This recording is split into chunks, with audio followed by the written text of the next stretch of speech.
starting. Before I go any further, can I ask you all to remove your laptops that all seem to be in front of your microphones? That would make it a lot easier because we've got people online and we want to make it as easy as possible for them. Thank you very much. Welcome to this joint overview and scrutiny committee. I am Councillor Mary McLaren and I am chairing the meeting today. May I first remind you of some domestic arrangements. If you are attending the meeting to speak and persistently interrupt the meeting, you may be asked to leave. Please ensure your mobile phones and laptops are on silent. Additionally, we will be using e-voting for this meeting on the modern.gov app. The Council, members of the public and the press may record, film, photograph or broadcast this meeting when the public and the press are not lawfully excluded. If you are intending to do so, please inform the committee clerk. If you hear the fire alarm, leave the building immediately via fire exit and make your way to the assembly point, which is Ipswich Town Football Ground. Follow the signs directing you to the fire exits at each end of the floor. Do not enter the atrium, that is the ground floor area and walkways, and if you are in the atrium and at the time of the alarm, follow the signs to the nearest fire exit. Always use the stairs, not the lifts, and do not re-enter the building until told it is safe to do so. Let me welcome the people we have with us this morning. I will begin with Councillor Daniel Potter, who is joining us online. Can we speak to Daniel Potter, please? Yeah, good morning. Good morning. Okay, you can hear us, Daniel? I can hear you fine. Hopefully you can hear me as well. Yeah, okay. Thank you. Welcome.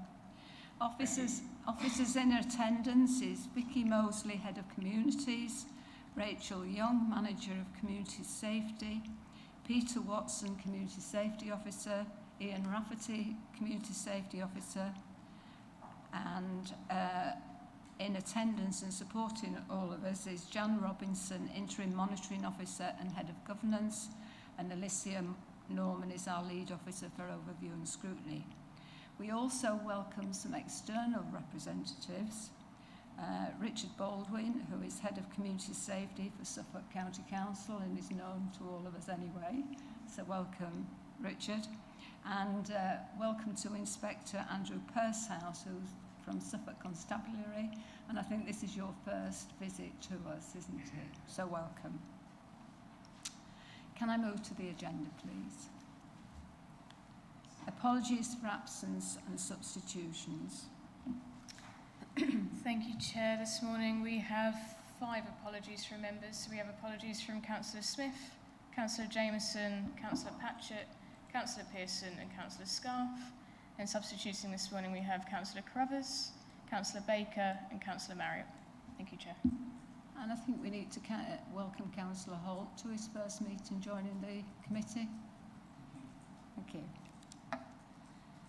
Item 2, to receive declarations of pecuniary, other registrable or non-registrable interests by members. Are there any to declare?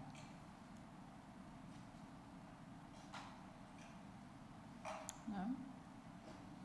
Item 3, which is JOS/24/1 to confirm the minutes of the joint meeting held on the 13th of May 2024. Now, members, are there any points regarding the accuracy of those minutes? Councillor Caston, did you? No? No? Could I have a proposer then, please?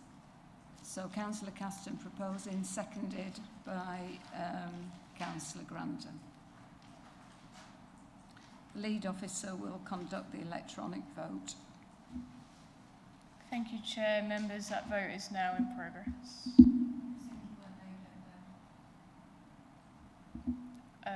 I would would suggest if you weren't there that abstaining is probably the best. I'm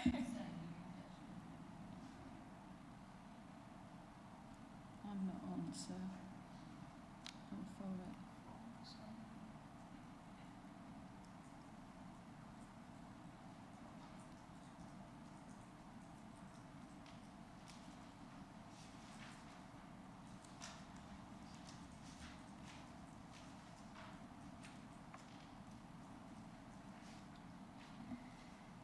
Thank you, Chair. That is 6 votes for and 3 abstentions. That is carried.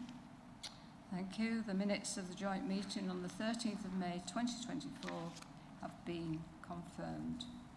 Item 4, to receive notification of petitions in accordance with the Council's petition scheme. None received, Chair. Item 5, questions by the public. None received. And item 6, questions by councillors. None received, Chair. Thank you. Okay. Item 7 is JOS 24/2, review of the Western Suffolk Community Safety Partnership. I would like to invite the Chair of the Western Suffolk Community Safety Partnership, Councillor Daniel Potter, to introduce the report to the committee. Thank you, Councillor Potter. Thank you very much, Councillor McLaren. It's my pleasure to introduce this report to ONS this morning. The purpose of this report is to provide you with an update on the current work projects completed throughout 23-24 by the Western Suffolk Community Safety Partnership. Recommendation is that this committee considers and discusses the information that is outlined before you in the report. We do ask that the committee may examine the activities of partners, but only insofar as those that relate strictly to the partnership. I know that you've already introduced the members of the Western Suffolk Community Safety Partnership, but I will just do so again. I'd like to welcome Richard Baldwin, Head of Community Safety at Suffolk County Council, Inspector Andrew House at Suffolk Constabulary, the Babergh Mid-Suffolk District Council Communities team, Vicky Mosley, Head of Service, and Rachel Young, Community Safety Manager Peter Watson, and Ian Rafferty, both community officers. So the Western Suffolk Community Safety Partnership covers Babergh and Mid-Suffolk districts, and it also covers West Suffolk Council areas. The partnership coordinates community safety activity across this area at a strategic level. There are issues that may not affect our communities on a day-to-day basis, but they are a threat to overall safety within Suffolk. They are identified throughout the strategic assessment, which is an in-depth analysis of crime and disorder across the area, and allows the partnership to use practical intelligence-led activity, setting its priorities and allocating resources. An action plan, which you will find in Appendix 1 of the report, is formulated to address those priorities. You will note from the report these priorities consist of hate crime, prevent, violence against women and girls, modern slavery, criminal exploitation, fraud, antisocial behaviour, and domestic homicide reviews. They've resulted in many pieces of good work that are undertaken by our officers. These include successfully achieving funding from the Home Office Preventing Radicalisation funding, successfully achieving safer streets, launching the new Suffolk Serious Violence Strategy, supporting various campaigns linked to priorities of raising awareness, promoting reporting lines, generally discussions, and promoting and signposting to appropriate services. Hopefully you will find this report to be very useful, providing you with greater understanding of the work that we do and the breadth of joint working with the partners of the Western Suffolk Community Safety Partnership. And now I turn to Rachel Young to open up to questions. Thank you.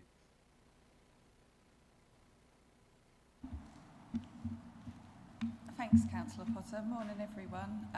We're just going to provide a quick presentation, just providing a recap of what a community safety partnership is, just to provide an overview, and then following feedback from last year, we've provided a couple of case studies that will hopefully bring the report to life a bit, just to demonstrate the partnership working.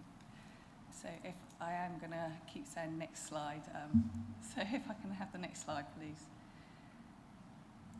So the Community Safety Partnerships were set up under Section 5 to 7 of the Crime and Disorder Act 1998. The partnerships made up of statutory representatives, which are named the responsible authorities. So for the Western Suffolk area, this includes Babergh and Mid Suffolk Councils, West Suffolk, Suffolk Police, Suffolk County Council, Probation, Health and Suffolk and Fire and Rescue Service.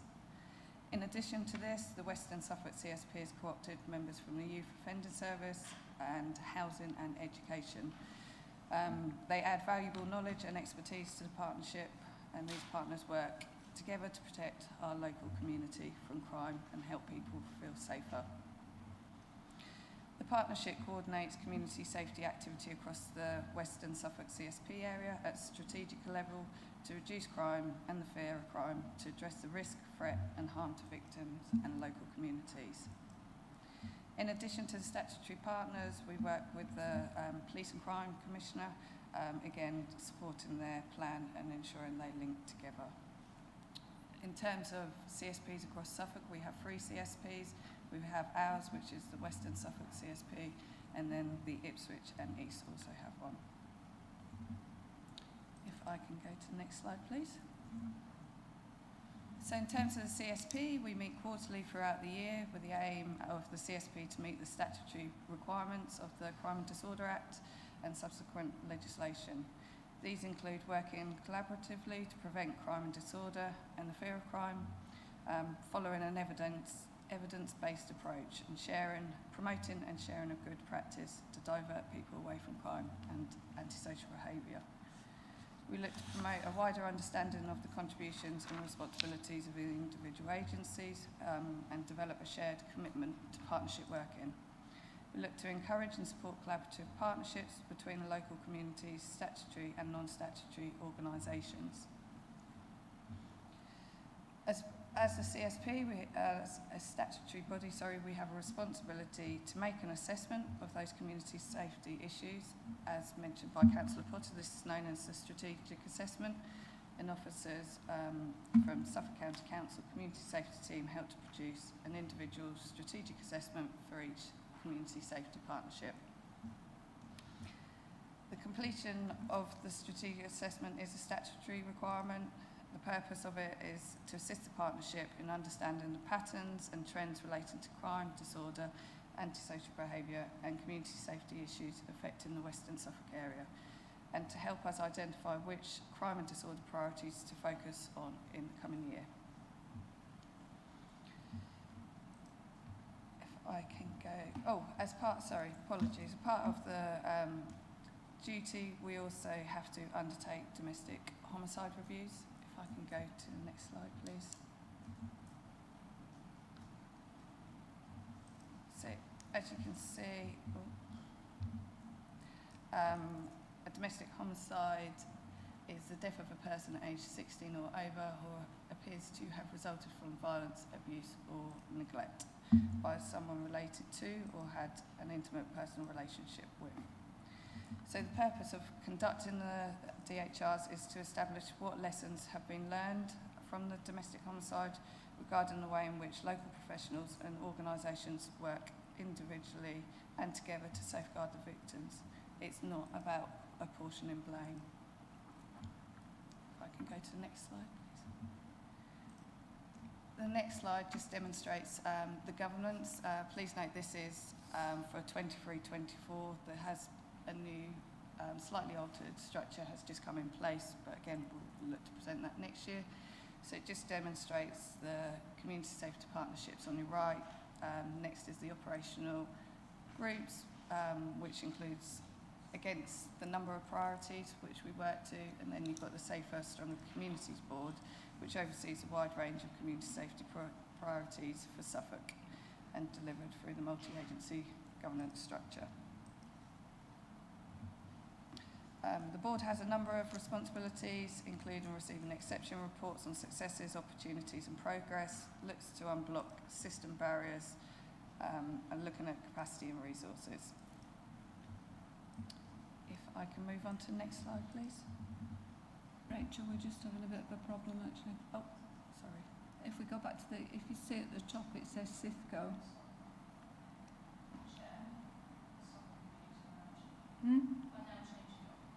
You're changing it? Okay. Oh, sorry. Yes. Sorry.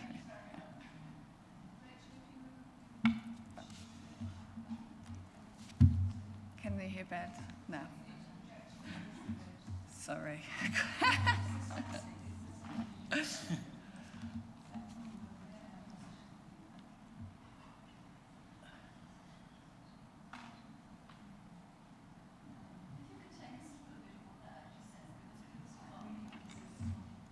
Yep, so along the right-hand side is the local element. So in terms of, you've got the various CSPs, the three I mentioned across Suffolk. So you've got the Western CSP, Ipswich and East. Then moving on to the yellow section is the tactical and operational side. So down the left-hand side of that yellow column, you've got the various priorities, which we cover as the CSP. So you've got the hate crime, violence against women and girls, prevent exploitation. So they're the various steering groups which feed into the CSP and then also into the Safer Strong Communities Board. So that's the blue section, looking on that structure.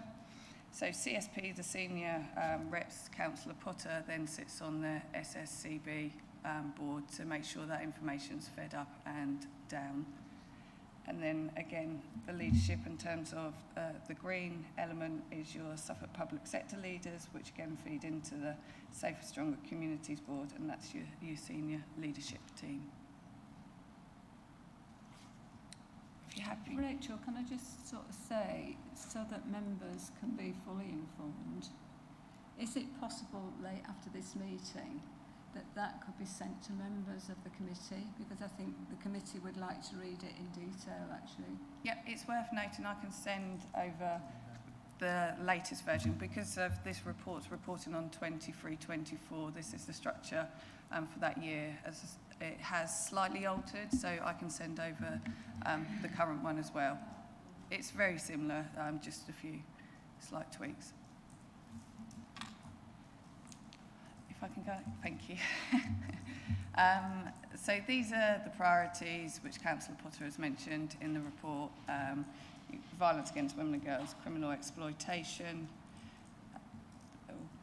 my screen doesn't show, I can't read it. Modern slavery, hate crime, prevent, and ASB. On to the next slide, please.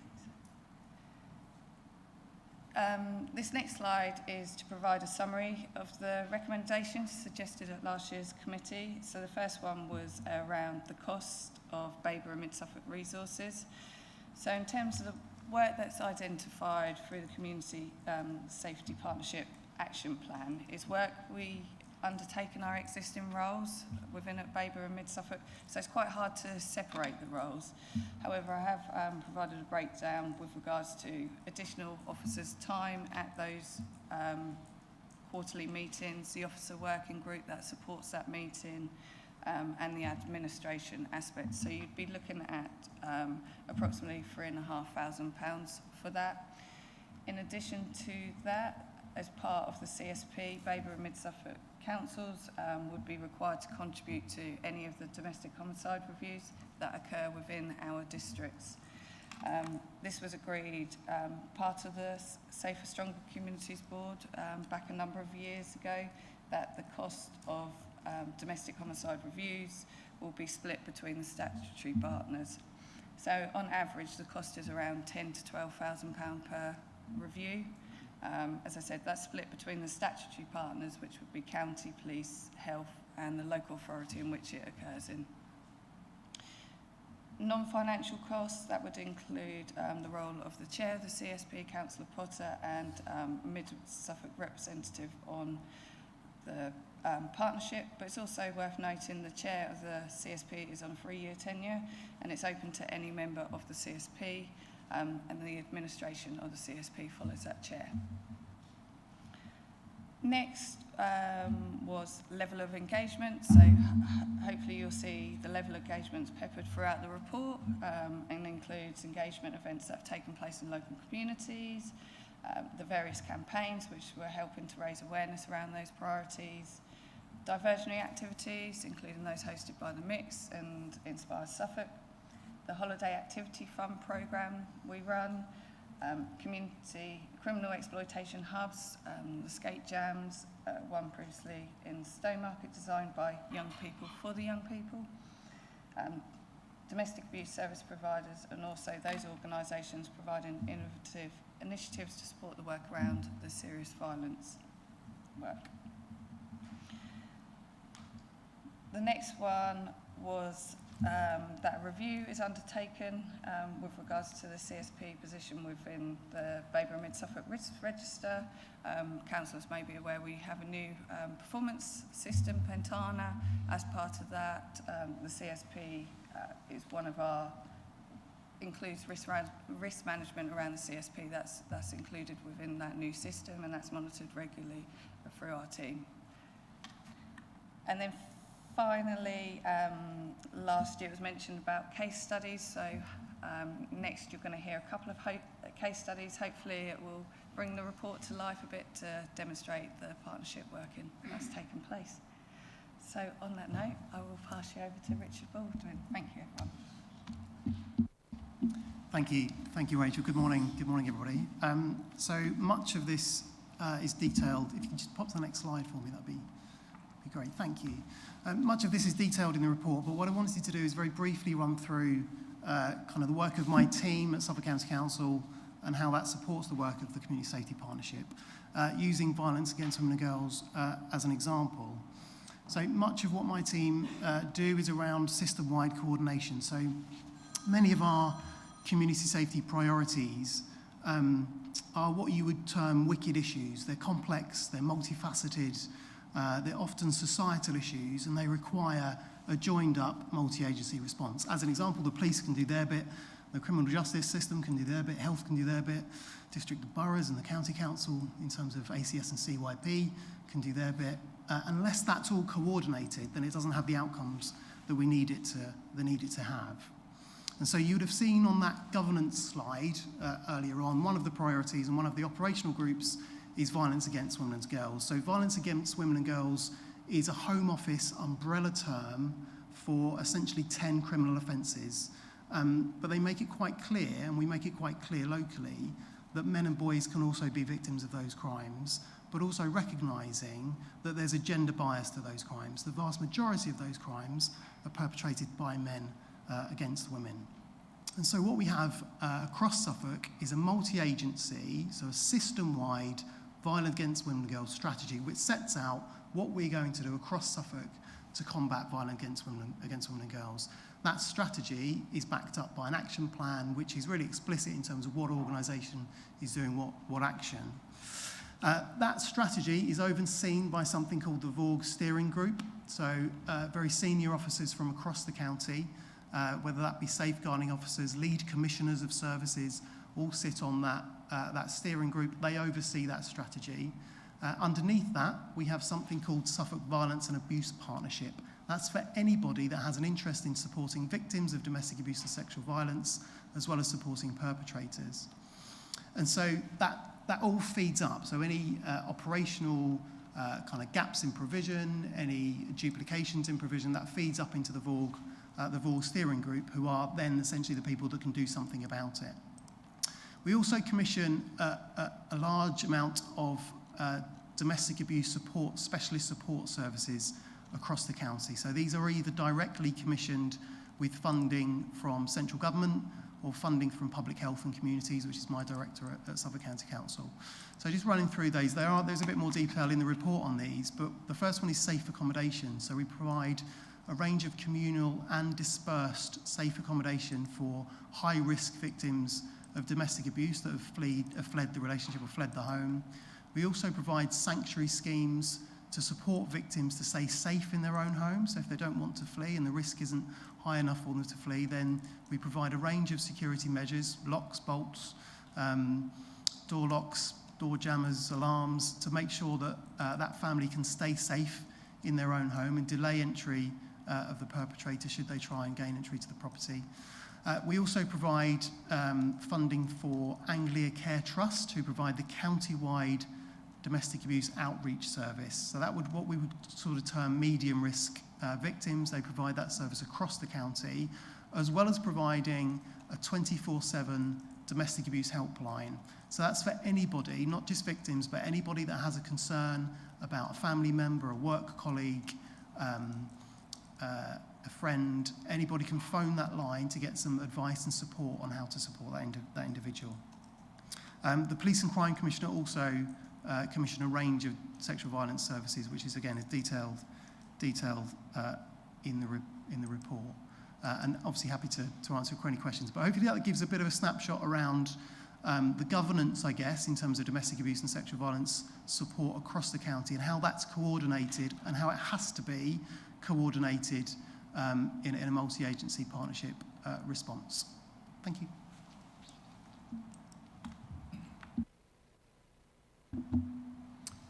Hello. Go to the next slide, please. Thank you. So I'm Chief Inspector Andy Pursehouse for the obviously the police there for the western area of Suffolk. So just talk a little bit about criminal exploitation. And the first thing to say is that criminal exploitation isn't in its own right a singular thing. It does feed into all the other areas of our business, as well as other offences that come up and avenues of work. So we really are important about how important it is to share this information to work together on this. So one example I picked out of many, exploitation can be in the form of modern slavery. It can be exploitation for work, forcing people to work for low pay, living in poor conditions, sexual exploitation. We've had pop-up brothels up in Suffolk. They come up, girls are smuggled in from Eastern Europe and forced to work in the sex industry. Right the way through. But one example I picked out was around a day of action we had against unlawful activity at retail premises. So this isn't just about retail premises, because this is where we find a lot of exploitation happening at some of these premises. Where there's one offence going on, there's normally multiple offences going on. So we picked the premises across the western area of Suffolk around illegal vapes selling, tobacco, alcohol, and those who are being forced to work there. So the multi-agency information sharing is absolutely essential. It's about fitting the pieces of the jigsaw together. It's ensuring that every piece of information is documented, brought together. We know what's going on from a licensing perspective, from a retail perspective, from a DWP, who's registered the address, how many people. All that comes together to put together a day of action. We've got the Modern Slavery Partnership in Suffolk, which is highly effective. Got some key partners up there, of which there are far more than that. And it is really important that we bring everybody together, tap into what people know around these different locations. And so we did 11 sites on this one day. So we found immigration offence. One person was found to be illegally in the country. So that offence is not just that person. And it's not just about dealing with that as a person, it's dealing with as a victim as well, because they've been smuggled in, they were being forced to work, they were living in unsanitary conditions, and so we support them and treat them as well. And we found 4 other premises that also had signs of exploitation in terms of illegal immigration and being forced to work. We also found 1,200 illegal vapes, large quantity of tobacco seeds. So this is stuff, again, these vapes, they're not always safe, they're not always got supported in the right way, and they're being sold to young people. So there's a public health issue there that we're obviously keen to address, which we all already need to know. And also the premises themselves, if they're prepared to sell illegal vapes, if they're prepared to smuggle people into the country, they're not overly keen on their health and safety as well. So the fire service are really, really useful for that to come into us. If anybody's really interested, they've served issue notices relating to Articles 8, 9, 11, 13, 14, 17 and 22 of the Fire Safety Order 2005. These are all points, these sections around safety of premises, exits, sanitary conditions, can people escape, are there, proper, is the gas registered? Is it serviced? All these sort of things there. And again, that's all down to what's happening with individuals.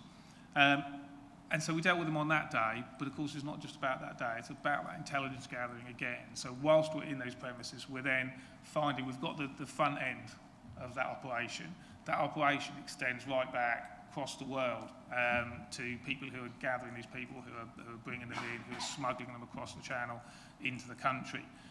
So what's really, really key is that all these avenues are explored, and we've got some fantastic information around pushing that back up the food chain, if you like, to find those people who are doing this, commissioning this work, and that will again spawn more work. So we've got another 5 operations planned already for this year as we go through to tackle the information that we've got. So and that really, really highlights that information sharing as it comes in, that we really do act on it. Thank you.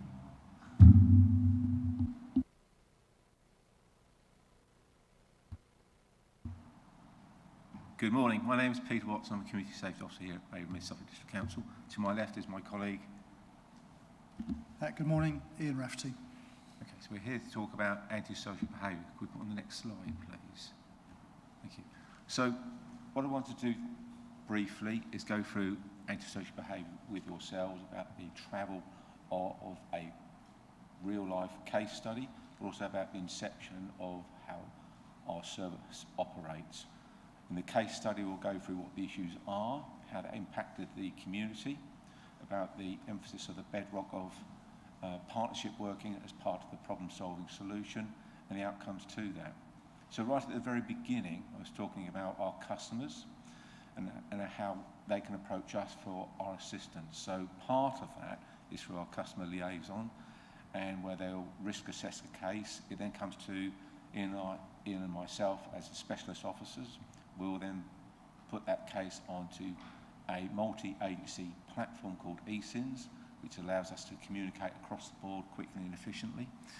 Part of that process is signposting, so we work closely, put strong emphasis on safeguarding, working with the MASH team, might be referring to Turning Point or NSFT or to catch mediation. In other words, what we're saying is there's a broad spectrum of different agencies which were involved in this. We also hold and host discussions in appropriate circumstances to our customers about ASB case reviews, formerly known as community triggers.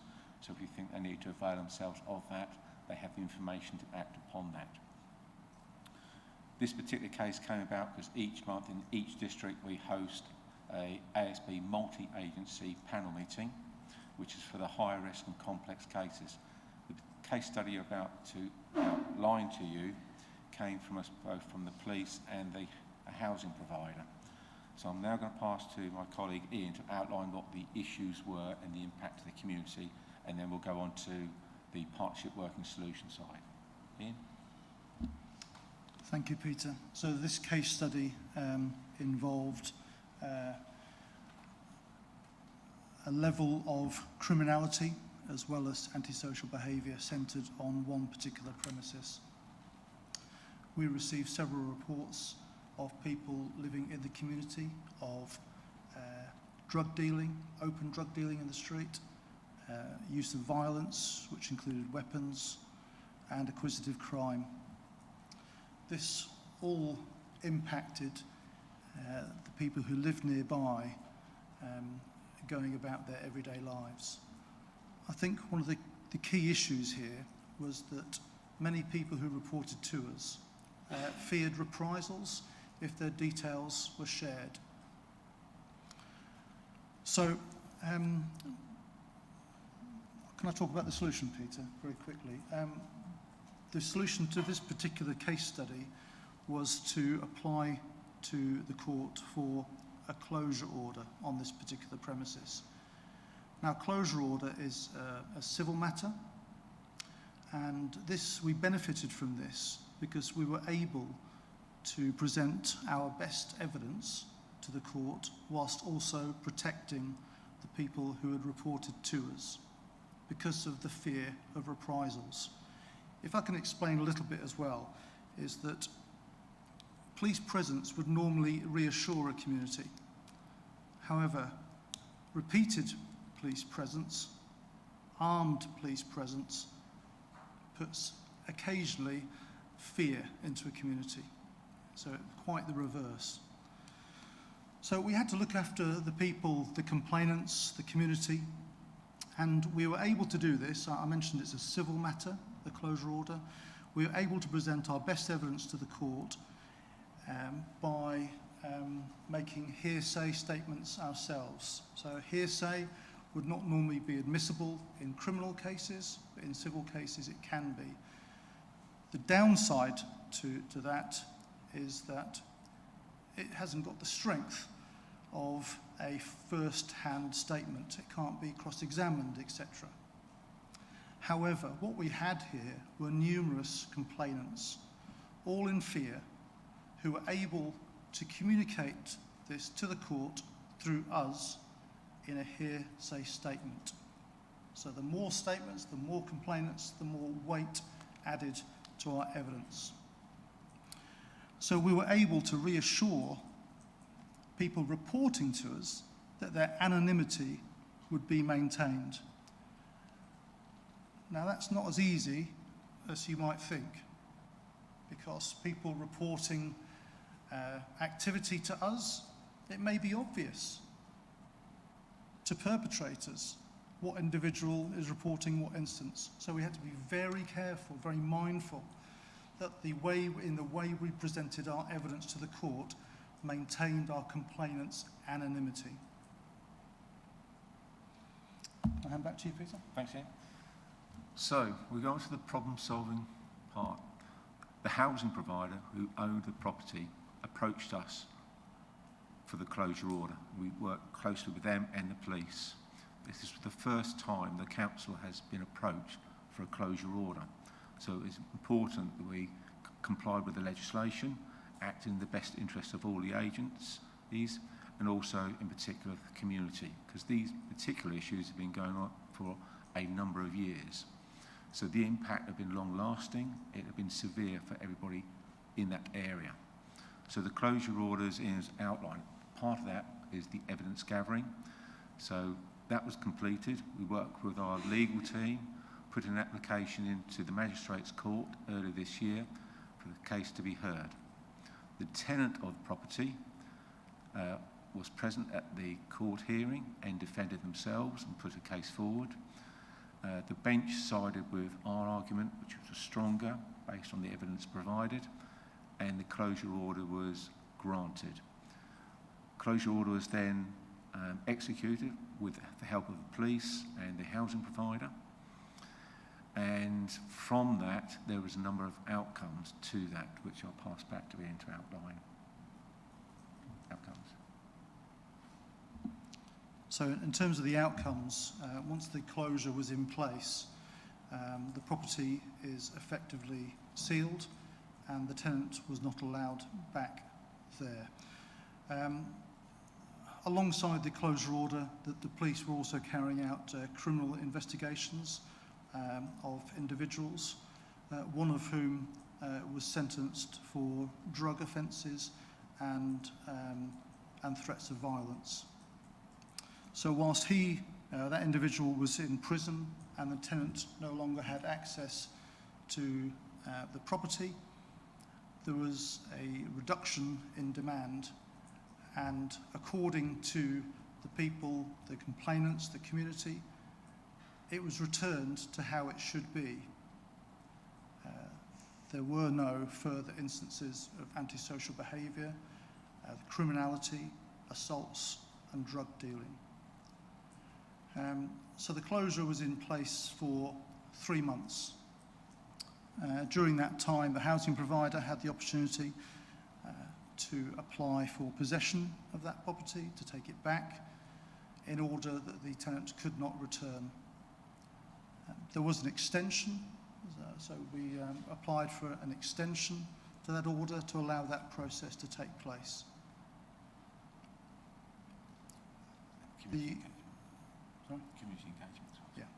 So that closure ended last month. It was successful in that there were no repeat crimes, antisocial behaviour. The impact had been reduced to almost zero. Going forward, that premises will be let out to a new tenant.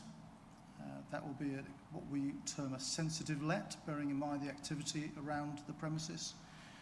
But part of this is communicating with the people who put their trust in us and the other agencies in this case, keeping them updated, and then carrying out one final act almost. So in the next week, or this week, we have a community engagement event with our partners, the Housing Association and with police, and we see that as a bit of aftercare for the community. Not only providing reassurance to them, but providing them with single points of contact, knowing who they can come to, how they can report to us, etc., and putting a face to the names, because quite often we don't meet these people face to face.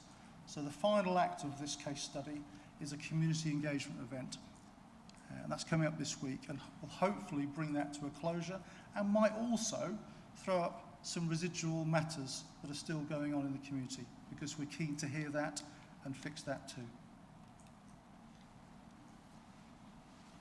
Thank you. Thank you. Rachel, are you continuing? So that sort of draws to a close in terms of the case studies, and unless Councillor Potter has anything further to add, is to open the floor to questions. Thank you. Nothing further. No, it's fine. Thank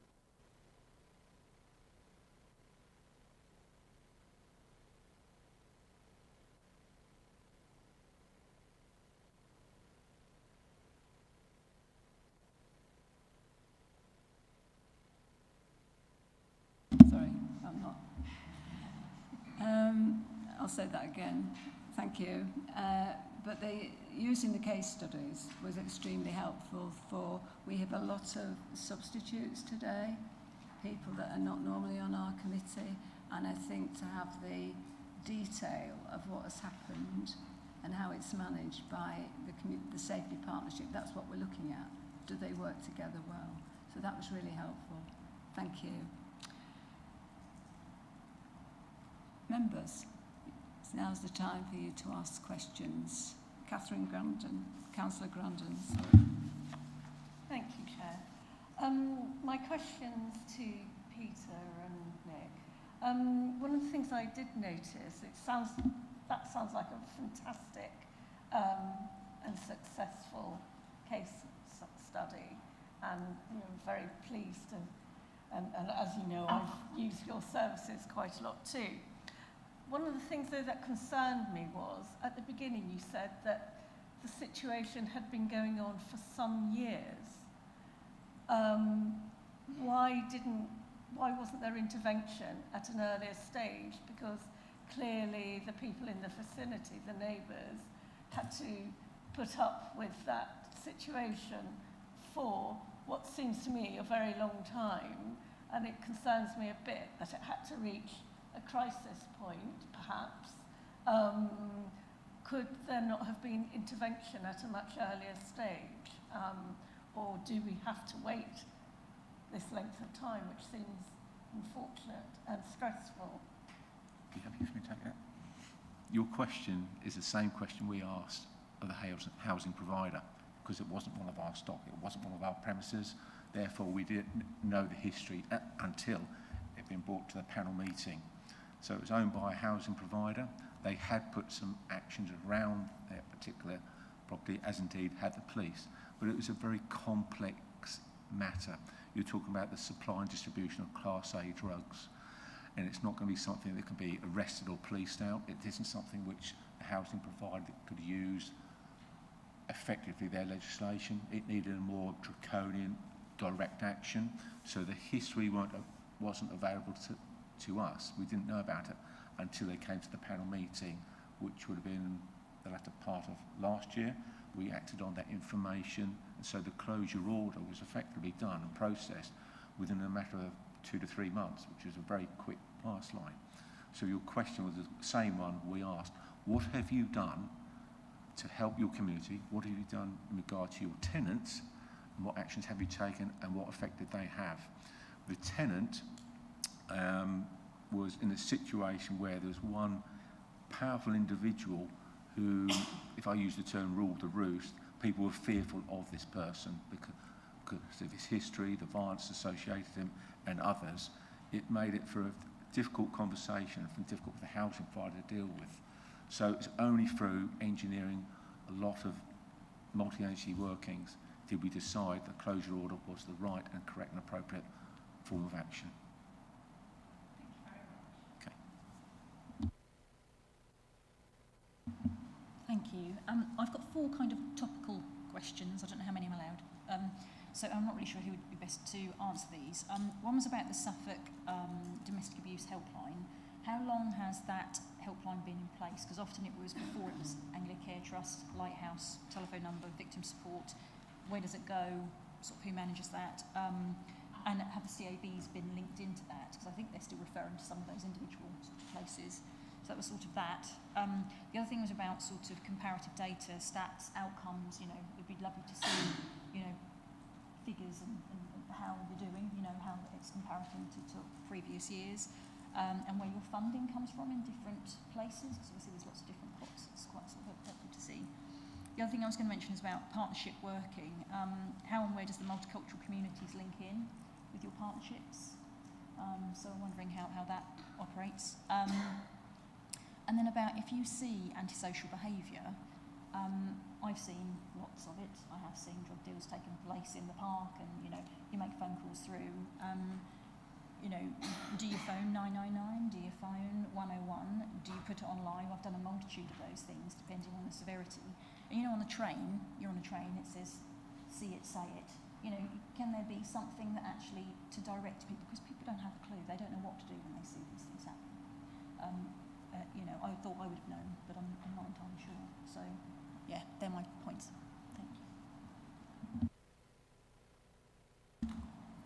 Thank you. Thank you, Councillor. Happy to take the first couple of questions around the domestic abuse helpline.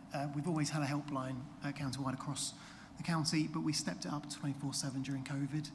And so there was real concerns over COVID that victims would be locked down with their perpetrators and would find it incredibly difficult to access support. And so we had that phone line there already, but it was very much working hours, and so we stepped up 24/7. That was so successful, we've continued to fund it 24/7. It's managed by Anglia-Care Trust as part of the Domestic Abuse Outreach Service. But as I say, is available to anybody to seek support. So if you've got some concerns about a friend or a family member or a work colleague, then you can phone that line to get support. They've got a team with the Anglia-Care Trust, so they won't then refer on to other support services.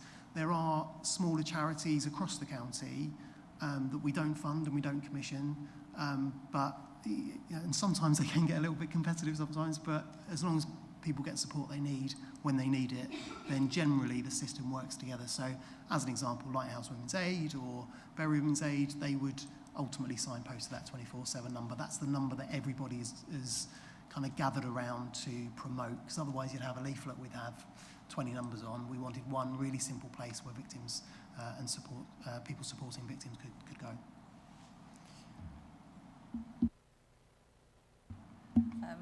So with regards to the stats, obviously the data, part of the strategic assessment pulls that data together. Some of that information is restricted, however I'm sure I can take that away and look at something to pull together. Also the Suffolk Constabulary website has data available through that for the local areas. With regards to funding, many years ago, government used to provide funding to CSPs. Obviously, that doesn't happen anymore, and it's about being creative as a collective about how we can draw that funding. So this year, we applied and was successful for funding from the Safer Streets Fund, and work's currently undertaken with that. The serious violence duty as well, there was Home Office funding for to support the strategy and the organisations to try and assist with that and against our action plan. So it's really about those partners bringing those opportunities to that partnership and for us to explore and how we can work together to complement each other. So that's it. Thanks, Ray. I would just add to that, it's really important, and the reason these partnerships are really important isn't just necessarily to get the best outcome, but also be in the best possible opportunity to be able to get those funding streams into Suffolk when those funding streams come available. And so all of those kind of priority groups have a strategy and action plan that we can then hook funding onto when we need to and draw whatever money we can in, because there's no secured ring-fence pot necessarily. It is about weaving budgets together to do the best we possibly can across the county. And in terms of the phoning 999, 101, again, that is sometimes it is confusing. Our general advice is if there's a crime in progress right now or there's an immediate risk to somebody's safety, it's always 999. If it's to report information or slower type stuff, then either 101 or the website. The website takes less than a minute, and I've tried it, to report something online. So in terms of drug dealing, if it's happening right in front of you right now, that's a 999. If you've just witnessed it and they've walked off, or you know that perhaps a member of the public have fed to you, this is happening regularly, then again feed that information into us, and then we can monitor that. So yeah, it's immediate danger or crime in progress, 999. We also have live chat, so we're trying to expand that offering to make it more inclusive for people who don't always struggle with the phone or with the computer. So we're trying to widen that offering of the way people can do it. Or you can speak to your local police officer. You know, we still encourage people to go and talk to us if you're out in the street. So, thank you. Councillor Rowe. I have 3 questions covering a few different things. So, how will capacity change with the closure of Suffolk rape crisis? And are there plans to mitigate this loss of service?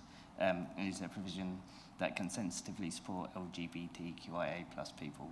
Because I noticed that you mentioned men and women, but not at all any non-binary people. And I know the kind of same-sex domestic violence happens and stuff like that. With the Prevent, which is mentioned in the report, is Prevent working beyond young people? Because in the report it mentions a lot about young people.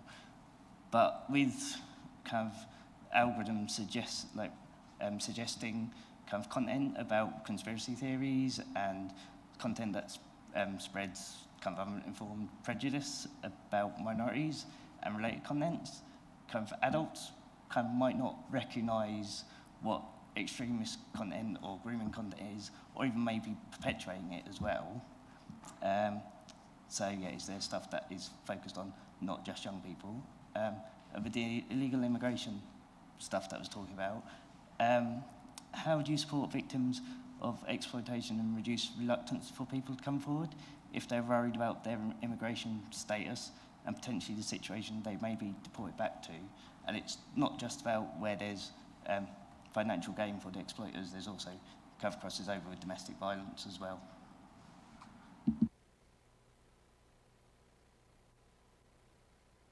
Thank you, Councillor. I'll try and pick off one of those questions each in turn, but I might have to refer to colleagues for some support. First of all, the question in terms of Suffolk rape crisis. Obviously, it's extremely sad when any specialist support service closes, especially one such as Suffolk rape crisis, who have been incredible over the last few years. It is worth mentioning that nobody was really given a heads up in terms of that they were going to close, so it came as a bit of a shock to everybody across the county. The Police and Crime Commissioner are the primary funder of sexual abuse support services, sexual violence support services in the county. And I know that Mr Passmore's been working with the Ministry of Justice to make sure their funding is secure. So at no point did they say they were taking any money away from Suffolk rape crisis. I'm led to believe that money will be invested in similar services across the county. So I know I can't really announce anything today, but they are working very closely with other support services across the county to make sure that anybody that's currently being supported by Suffolk rape crisis continues to be supported. And so whilst there may be a change in terms of that provision, there certainly won't be a gap in provision. But as I say, I'll leave that for Mr Passmore to announce later, probably later this week. In terms of absolutely in terms of preventing radicalisation, anyone's susceptible essentially to radicalisation. So our work to raise awareness around the symptoms and signs to look out for when somebody's buying into a certain ideology is across the board, not just necessarily with young people. There is, as you would expect, a focus on young people and education is really important to try and prevent that at an early point. But you know, we do a huge amount of work in training and awareness raising to make sure that everybody knows what to do if they have concerns about somebody that may be showing signs of a certain ideology.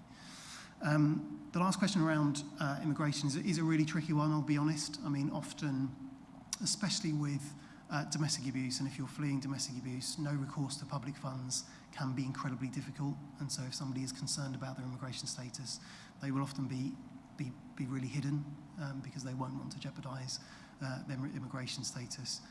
But at the same time, they will be suffering abuse. It is incredibly difficult one that the government, I think, or successive governments have really grappled with.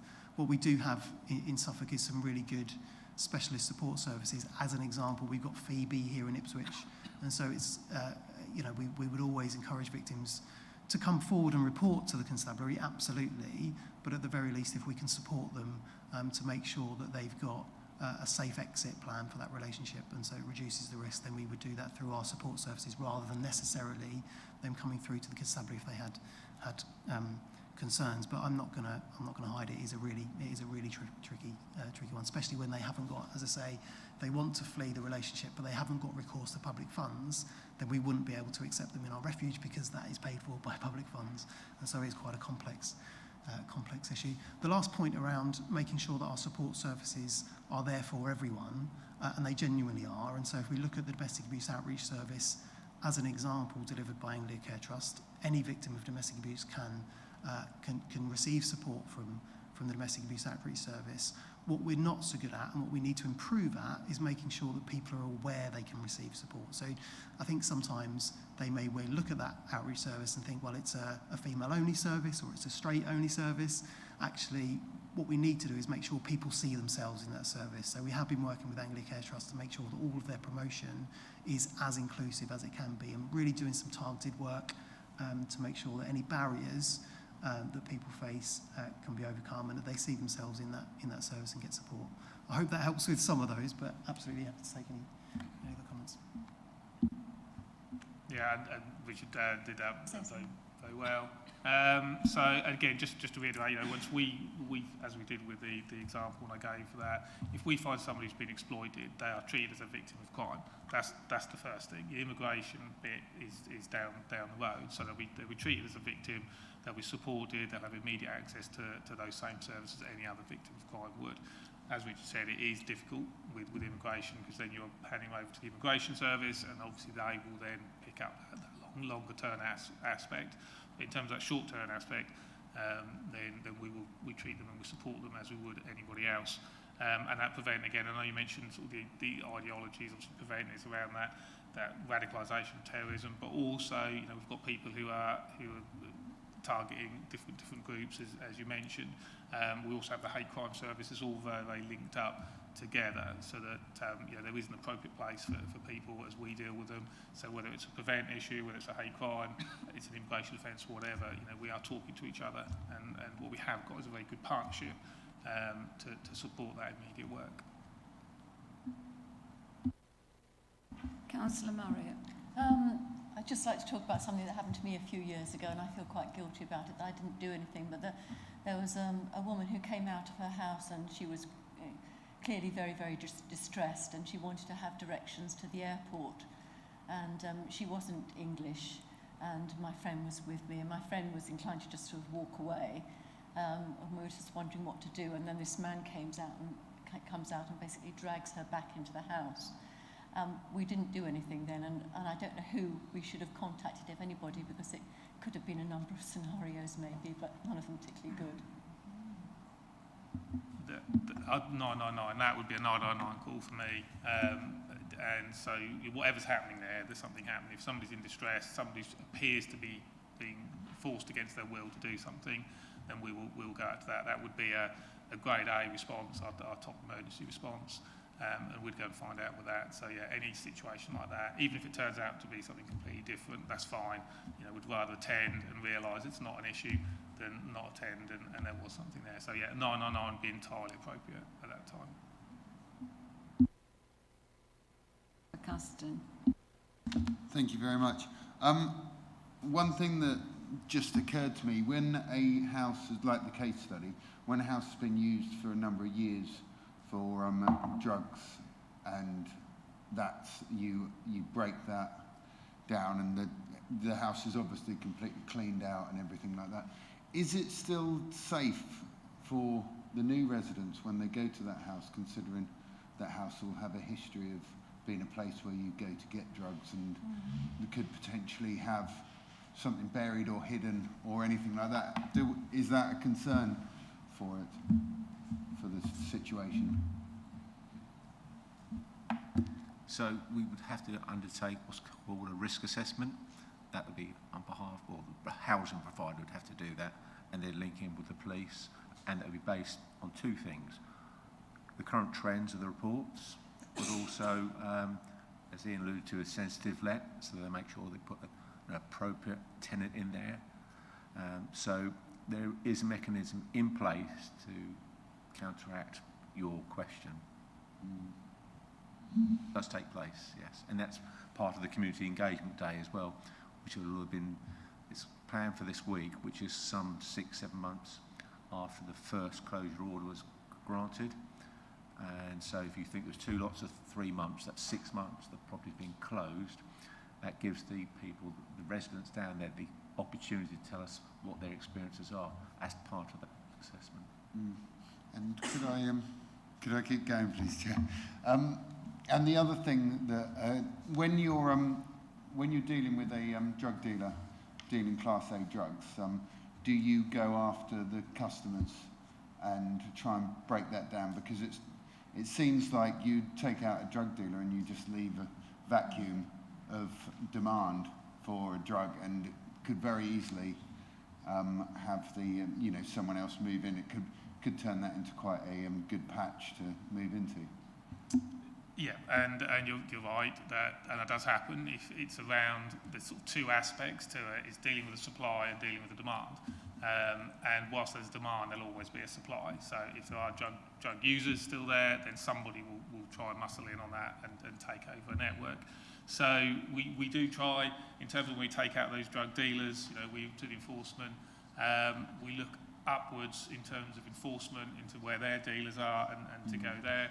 In terms of that, it's a good point actually. In terms of if we know about drug users, there is lots of help out there.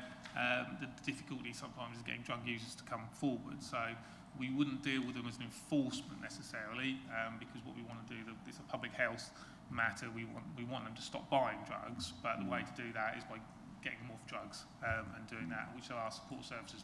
But that does rely on somebody coming forward and saying, yes, I would like to some support for that. So we wouldn't necessarily enforce downwards like that, and obviously if they were caught at the same time as a drug dealer buying drugs, then there were potentially offences there. But we wouldn't automatically, once we've got a drug dealer out, go hunting around for the drug users. Because again, we wouldn't want to enforce our way out of that, because we don't try and criminalise people unless we have to. But then that is a difficult one to then persuading people. So that's part of the wider campaign around getting people off drugs and support services for that. Yes. Thank you. And then there's just a couple of more sort of mid-Suffolk based question. In I think it's number 9 of the action plan, we've got the modern slavery action. It might be number 8. I don't know. I've got to put the password back into the computer to see. But so it says about the parish councils, town and parish councils, having documents sent to them or literature in West Suffolk, but it doesn't have anything for Mid Suffolk. Is that something that's in the pipeline waiting to be done, or has that been done recently so it's not covered in this quarter? I just wonder why the documents have been sent to one region and not the other. To answer that, in terms of the West, obviously, Leslie Ann's not here today, so I can't ask the specific details of what she sends out. But following those meetings, we will then discuss what's taken place and where we can collaborate or where we can replicate best practice. And so I will obviously meet with Leslie Ann to discuss how we can replicate in our districts, and vice versa. There's different activities taking place against all the priorities. So we share that at those quarterly meetings, and then we'll look to take actions forward, how we can best support those. So that would be regional information, would it? And that's the reason why it's not just automatically being shared? I don't know specifically, without going into the detail. I'd need to go back to Leslie Ann to find out what specifically was sent out, whether it was a bespoke bit of work undertaken, but I can take that back and come back to you. Fair enough. And one last one about the costs that we talked about. There's, sorry everyone, there was officer time approximately £3,500 pounds a year, but also there's 10 to 12,000 per case review that's shared within all the partners. So does that 3,500, first of all, is that 3,500 each with Mid Suffolk or Babergh? Is that across the two? And does that include that money, the case money, or is that on top? That's on top. So the 3.5 is across both Babergh and Mid Suffolk, and the domestic homicide reviews, the 10 to 12 is in addition to that 3.5. But as I say, that's then shared equally across all the partners for the domestic homicide review element. And that might be once a year, but some years you don't have a case to review. Yeah, it's not something. Yeah, we don't know what the numbers will be. It's not a lot though. It's one a year or none a year usually. Well, You've got two currently, I think, in Babergh and Mid Suffolk currently underway. They tend to cost in the region of about £10,000 to £12,000 for the whole review. You have to bring in an independent consultant to run the review. But yeah, it's virtually impossible to tell when they'll happen. So across the county at the moment, we've got 5 that are in various stages of report writing. But yeah, it's really difficult to say. But as Rachel mentioned, all partners of the CSP contribute the same amount into those reviews. Thank you. Thank you, Chair. Councillor Wyman. Thank you, Chair. Just a quick follow-up point from the Chairman's perspective, which was the case study was really useful because it's a really complex subject, and to add some materiality to the whole process is really useful. We did allude to a point which I think is in the actions which we've not sort of got onto yet, which is some level of involvement within what the partnership do, which we talked about last year. I was going to follow on from that point really, which was obviously it's a statutory provision which you provide, and again we alluded to this last year and it sort of hit on the point Councillor Castor made in relation to cost and support. Are you still confident you can still deliver the service within the cobweb of hooked support, etc. you get? Is there an expectation that the governmental change will create more structured support and give a bit more sort of direction and or confidence that we can continue to deliver the support consistently without fear of losing, elements of it?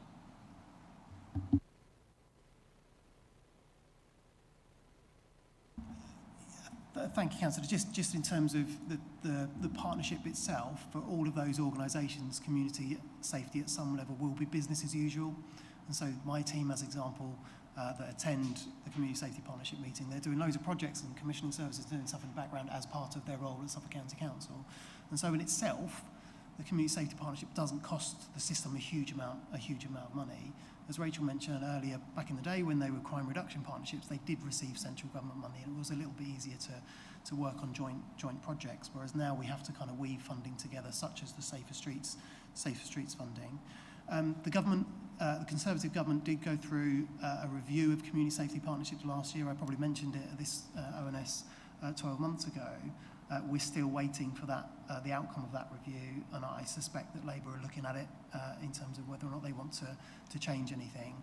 If I'm honest, community safety partnership they're delivered differently across the country, and they are right for a review. Things have changed substantially in terms of the landscape of community safety over the last few years.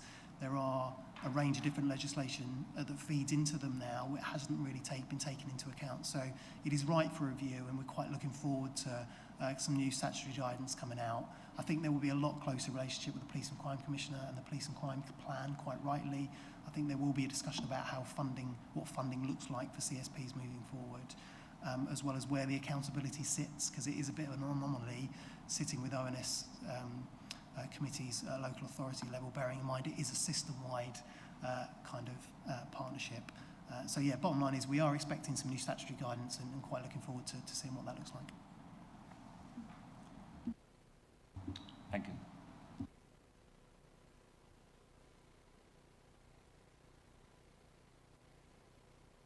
So I'm going to go to Councillor Grandin next. Oh, your question. Thank you, Chair. I represent Hadley, and a lot of or most of the antisocial behaviour involves young people and teenagers. How much work is done in schools by partnership members? I mean, I don't know a huge amount about all of this, so I was just wondering how much work is done in schools. Obviously, the PREVENT programme focuses on education and young people. So that's my question. But I'd also just like to say that the community event that you're having following the eviction of the drug dealers, etc., that sounds absolutely brilliant and a really good way of bringing the community together and supporting people. So that's me. Thank you. From the police, I know we engage with schools a lot. We have dedicated schools officers that come in. We have our local community partnership teams. And so we do a lot of work. So schools, it depends on the school. So high demand schools where we know there's areas of deprivation, there's high levels of crime, will receive more attention than a nice rural primary school in leafy mid Suffolk. That's not to say we're not available to them. They still have the same points of contact. They still have the same information put out to them in terms of those visits. We do less. We always try and get to a school at least once a year, normally once a term, to do that and deliver our messages. But we've also got Crucial Crew, which is a fantastic thing, been running for many, many years, which is all multi-agency, works year sixes, year six, I have to remember that one. Year sixes, and every child in a school in the area gets to come to an event, and that's a multi-agency event. We'll have police, we'll talk about crime, we'll talk about all sorts of different things, online exploitation, and it's quite fun, hard work, but fun event to do on. So, and again, what we always provide is that targeted approach. So where there's an individual at risk or there's exploitation going on, obviously that's a different matter. We'll always work with a high school, at the primary school, colleges we do as well to work around individuals. But that general engagement, so we try and provide. I'd like to do more, but we do as much as we can. Can I just add to that, Councillor? This is a good question. Is that we work closely with the Hadley community policing team, so we'll meet up with them once a month, discuss current issues and what they are. So we have a number of different avenues. We go down through that route, working with youth offending services. We also look at CCTV, because we manage that and liaison with our West Suffolk Council counterparts. So there is a constant dialogue going on there. So that's an effective way of doing that as well. Okay. Do you have another question? Thank you. It's been very interesting to hear you guys speak about how you deal with cases, and it's very informative to have those two case studies. But have we got any more stats that you could provide us for the year about case by case, whether it be hate crime, prevent, violence against women and girls? How many cases have come forward in those categories during the past 12 months? The other thing that touches me here is the case study with the House, is that it's all about intelligence. It's all about you guys hearing about something and the fear of those who want to report but don't report for the fear of recrimination. And it's getting that buy-in from society as a whole to trust the system that it can deliver on that information when they come forward with it. And it's sort of, I've made a couple of points here. It's awareness of people. I think parish councils probably do have a bigger part to play in that they can possibly portray a trust within the level of community at the roots. And also those residents may feel comfortable to go to a parish councillor in the first instance, and that can go up the scale. Community feedback and interest. A lot of people will say, why bother? Nothing will happen. Again, there's this belief, I think, in society that it ain't worth reporting because nothing's going to happen about it. And that's a barrier that has to be broken down. And as I said, it really is intelligent-led. It's about respect, installing respect in people, respect in people, that they feel obliged to come forward. And I think we've lost that in society as well. People just think,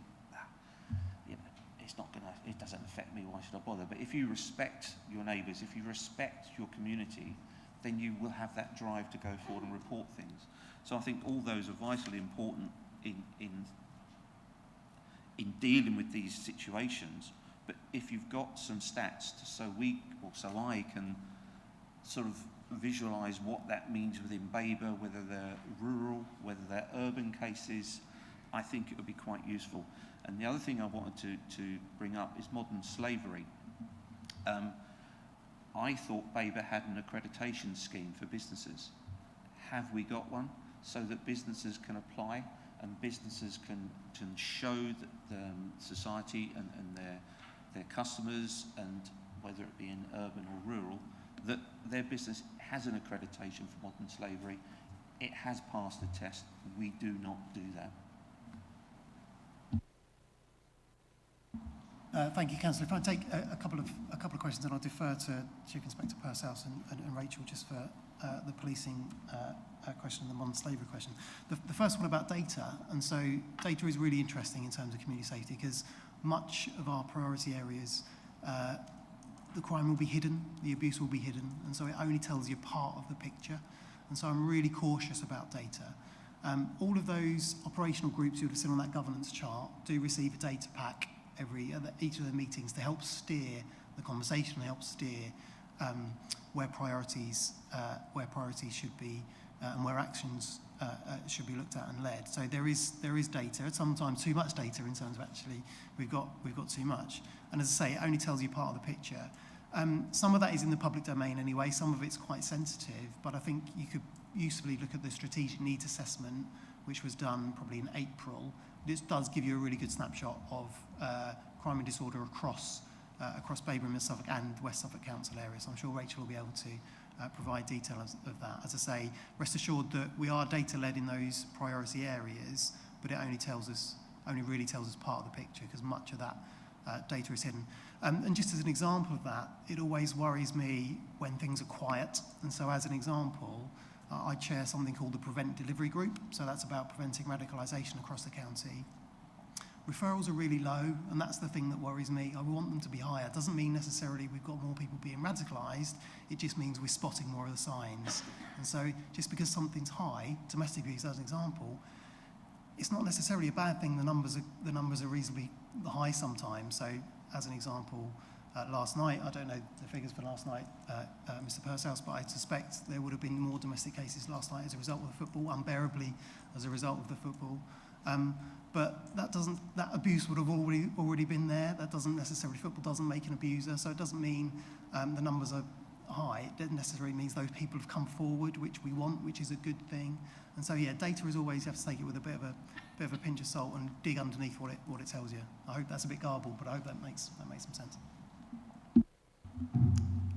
And yeah, certainly, I mean, I haven't seen the stats last night, but generally we do see that increase in domestic, and we've worked really hard over the last few years to promote our domestic abuse policies and the fact that it's linked to violence against women and girls, but it's not just about that, because anybody can be abused, whether it's male against female, female against man, and same-sex relationships.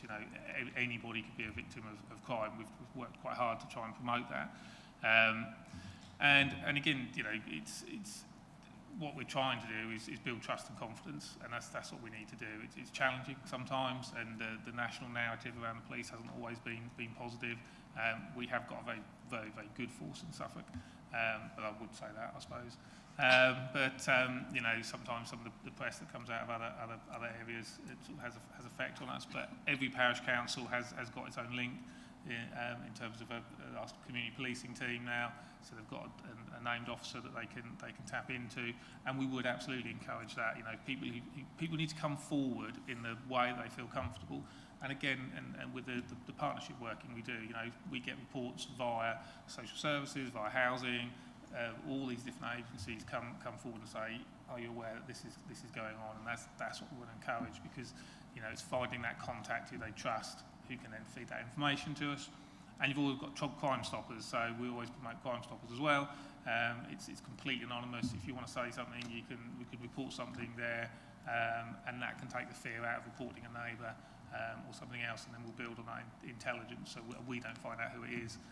But that is a way that people can do. But we're always trying to build that trust and confidence in our communities, and any support we can have for that will be very gratefully received. I just wanted to ask about... Sorry, there's a list of people that want to ask questions. I'll put you on the end of the list. Okay. Thank you. I'm going to ask my questions now, if that's all right. The e-learning modules in the report that are for Prevent, I noticed that members of staff of Babergh and Mid-Suffolk District Councils are given that, presented with that, are they? Did I read that in the report, that the e-learning modules, every new member of staff coming into Babergh and Mid-Suffolk? Yeah. Is that going to be extended to councillors? It's definitely something we can explore, so I can take away that and look at it. We do promote not just the e-learning one, the Home Office e-learning modules and any RAP training events that are delivered by the county, so we push that out. And again, I can make sure our team pushes out those training opportunities as well.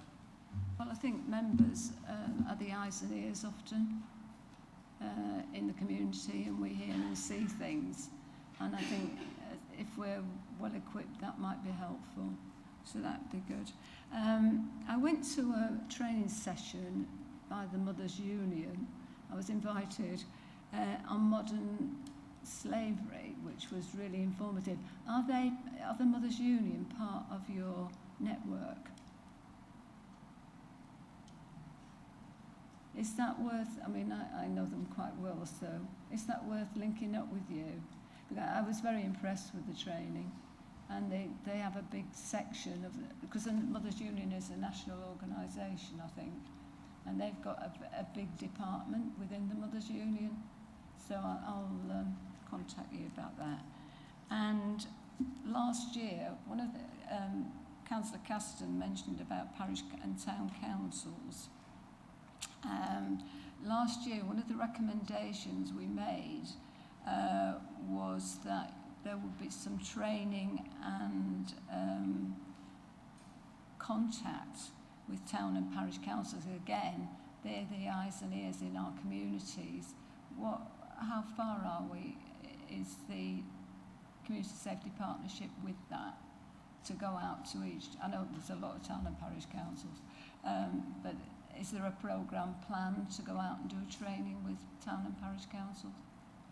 Thank you. So obviously the communities team attend a number of the town and parish meetings, so we're available, my team's available there if there's any queries. Again, we're trying to link in with the police in terms of those town and parish meetings and having officers. Obviously we wouldn't have the resource to attend every single one. That would be lovely if we could.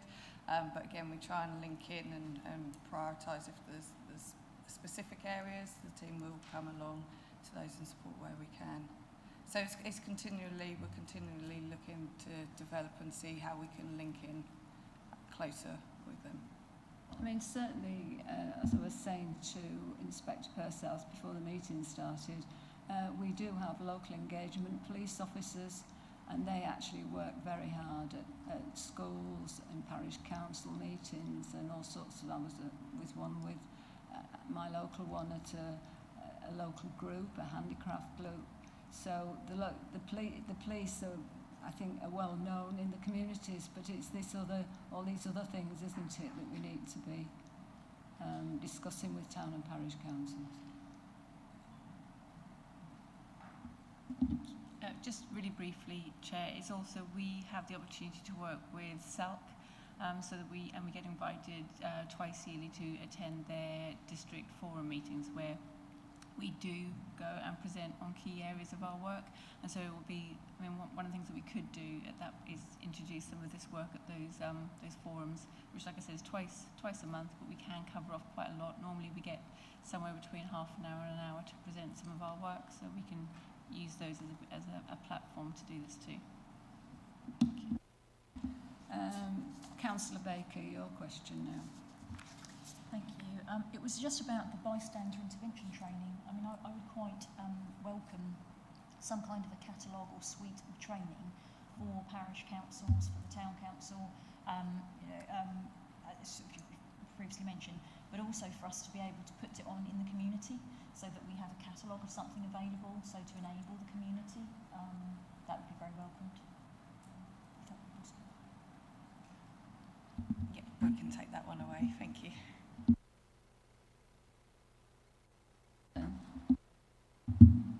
Thank you. Yes, I've been finding everything you've been saying extremely interesting and helpful. A lot of the things that you deal with are under the radar. You know, we wouldn't really be aware. I like to think of our county as being a very safe place, but is it really? And I wondered how we compared with other regions in the country in terms of funding, numbers, severity. I wondered if you could,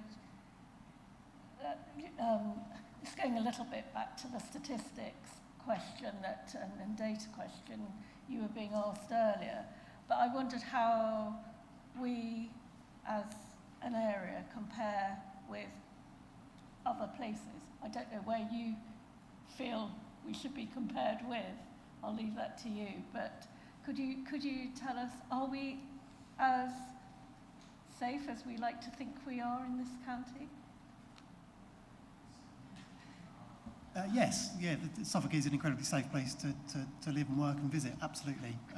But notwithstanding that, there are absolutely challenges across the county, and as you mentioned, a lot of the community safety partnership priorities are hidden, and it's our job to make collectively to make sure that we're supporting people to report and refer and support one another. And just as an example, I've noticed there's a few. I've got one, I think that Pete and Councillor Baker's got a domestic abuse champions lanyard, and so that's one really good example of how we can make sure that the responses aren't just necessarily a local authority response, but it's a societal response. So domestic abuse, as an example, domestic abuse victims are much more likely to speak to a friend or a family member than they are initially to get support from one of our statutory services. So projects like that really encourage people to come forward and disclose and seek support. So as I say, it's not just necessarily a statutory service response, I suppose. But in terms of data, we do get comparable data with very similar areas across the country. And from what I've seen, Suffolk isn't an outlier in any particular area. Very much mid-table, I guess you could say, but overwhelmingly a safe place to live.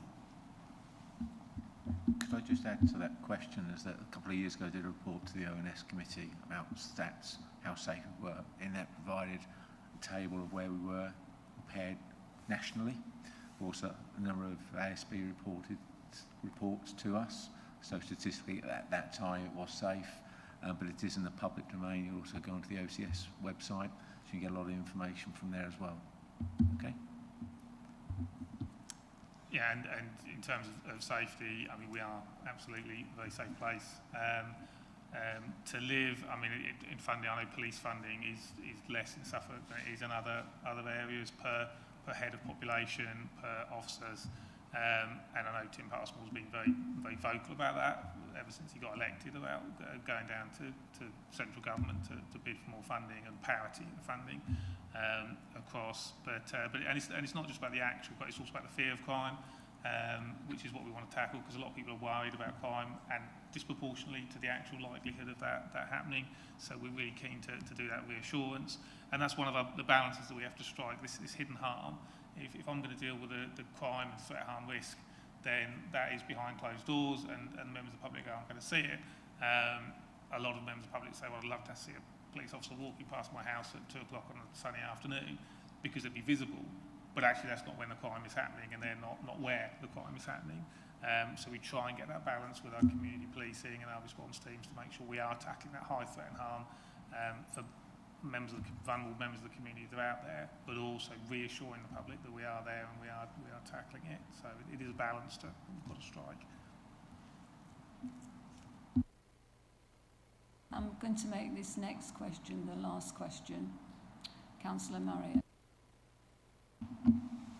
Hello, I wonder if there's a sort of dual recording sort of investigation system for if someone living in a particular area, say in mid-Suffolk, is actually perpetrating sort of some criminal activity somewhere such as Ipswich, you know, would it just be dealt with by Ipswich, or would it be followed up locally as well? Well, we have one crime system. Our crime system covers there's 9 regions as well. So our crime system is Suffolk, it's Norfolk, it's Essex, Kent, Beds, Carts, Cambs, all the forces. So we tie in that information. So if an offender appears once, then all those forces could potentially identify their offending.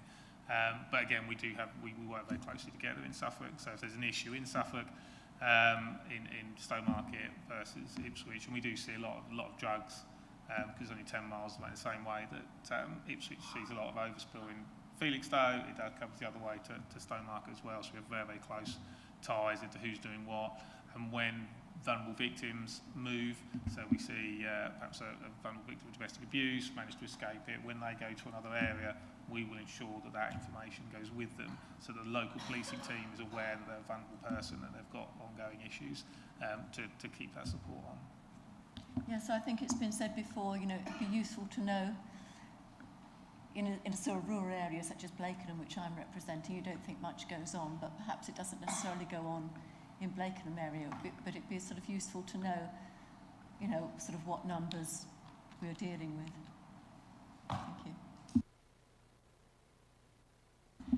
Thank you.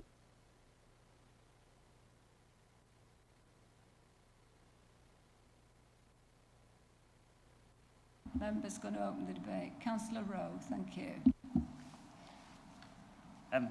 Just picking up on the point about the no access to public funds and refuges, I was wondering whether there's a way, whether we can suggest to Cabinet that they engage with third sector organisations to see if there's a need and a way we can help leverage funding from private sources that could meet that need if there is that need, and third sector organisations have the capacity to take it on.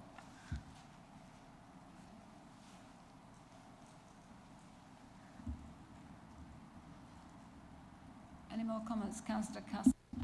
Thank you. I think we do need a recommendation for the Town and Parish Council information to be dealt with, because it has been done at West Suffolk, so there's really no reason why it shouldn't be done in Mid-Suffolk. Yes, yeah. It's just getting that information to them to start with, without using a huge amount of resources to go and visit them, but just getting that information that West Suffolk's had.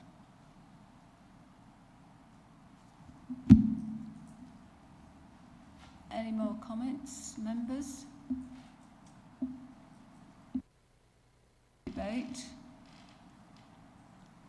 So we'll go to the recommendations. Alicia, have you made a note of the things that people have been saying? So we've Councillor Caston, Councillor Rose, and Councillor, was it Councillor Holt? Was talking about the stats, weren't you? Have you made any recommendations?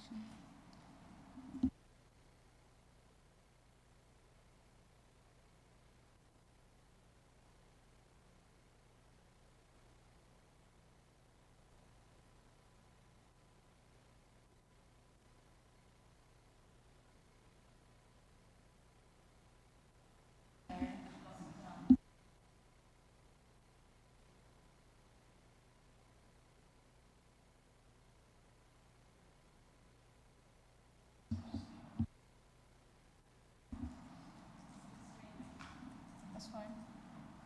Mine's on.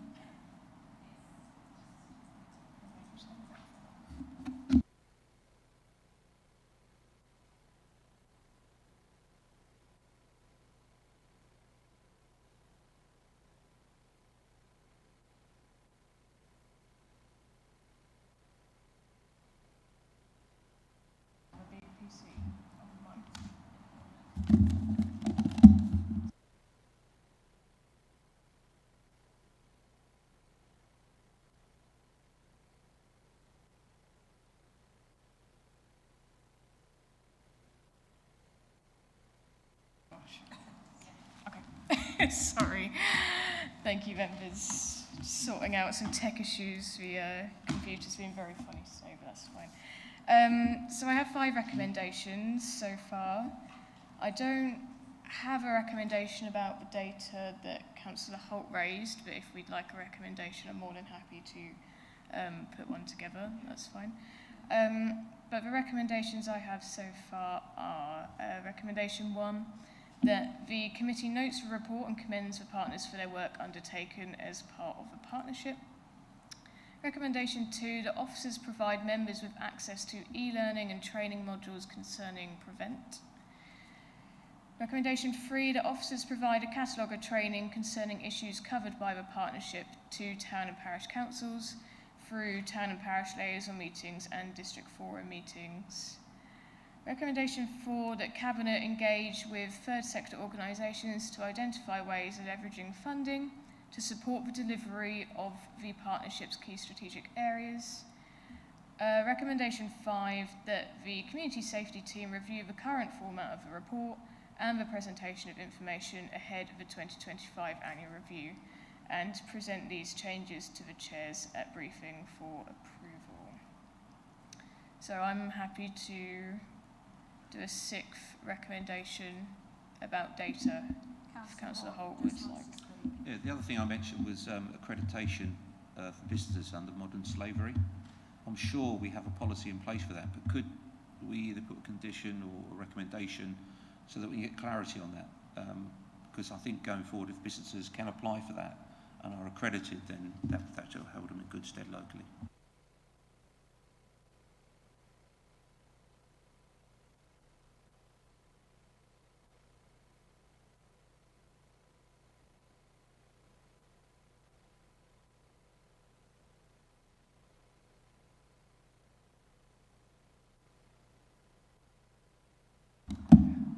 Actually, Councillor Holt, I think you're correct. I think we had a motion to council about modern slavery and our contracts to make sure that we were contracting with responsible suppliers, so that we could go back to that and have a look into it to see what's happened.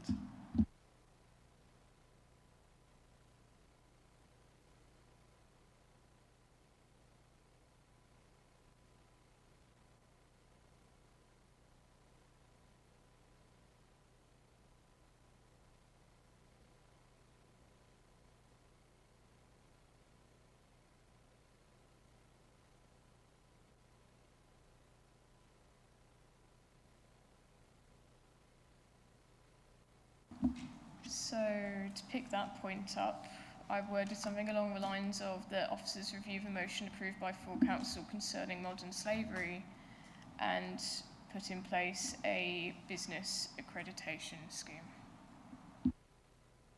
What would be helpful, Alicia, is just to is if everybody wants to be absolutely clear what we're recommending, to just go through the list again. Would that be helpful? So we're all clear what we're voting for. Thanks, Alicia. Thank you, Chair. So just to run through those 6 again, and I've put in a point about the data in 1.5, which I'll read out in due course. So recommendation 1, that the committee notes the report and commends the partners for their work undertaken as part of the partnership. Recommendation 2, that officers provide members with access to e-learning and training modules concerning PREVENT. Recommendation 3, that officers provide a catalogue of training concerning issues covered by the partnership to town and parish councils through town and parish liaison meetings and district forum meetings. Recommendation 4, that Cabinet engage with third sector organisations to identify ways of leveraging funding to support the delivery of the partnership's key strategic areas. Recommendation 5, that the community safety team review the current format of a report and presentation of information, including data on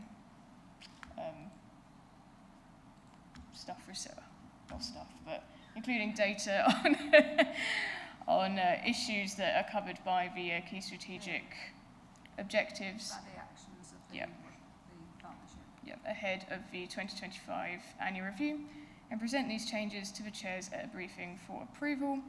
And in recommendation 6, that officers review the motion approved by full council concerning modern slavery and put in place a business accreditation scheme. Proposer, please. Councillor Rowe and a seconder, Councillor Carruthers.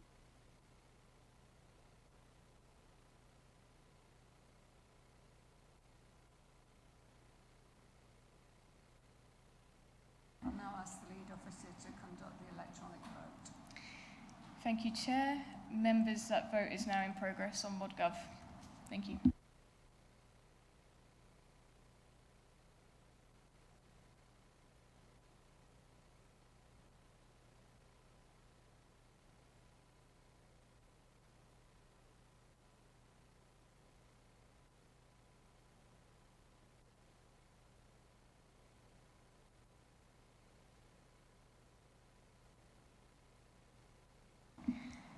Thank you, Chair. Members, that is 9 votes for, so those recommendations are approved. Thank you.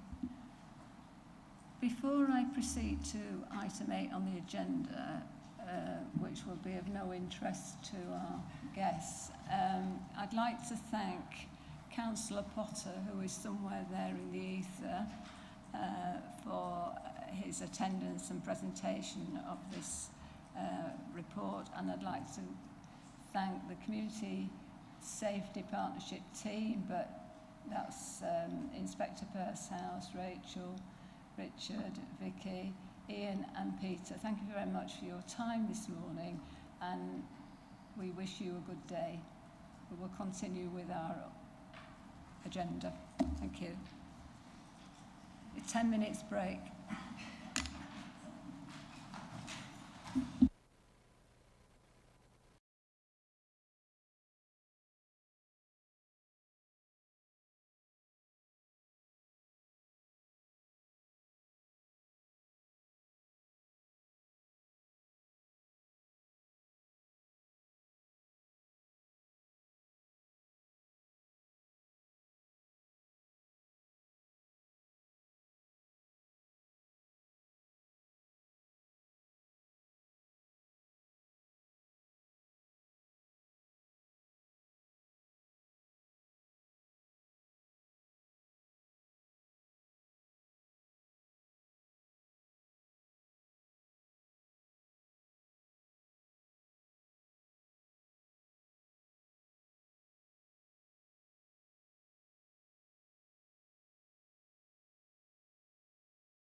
I'd like to now proceed to item 8 on the agenda, which is JOS/24/3, the Overview and Scrutiny 23-24 annual reports. And I'm going to ask the lead officer for Overview and Scrutiny to introduce the report to the committee.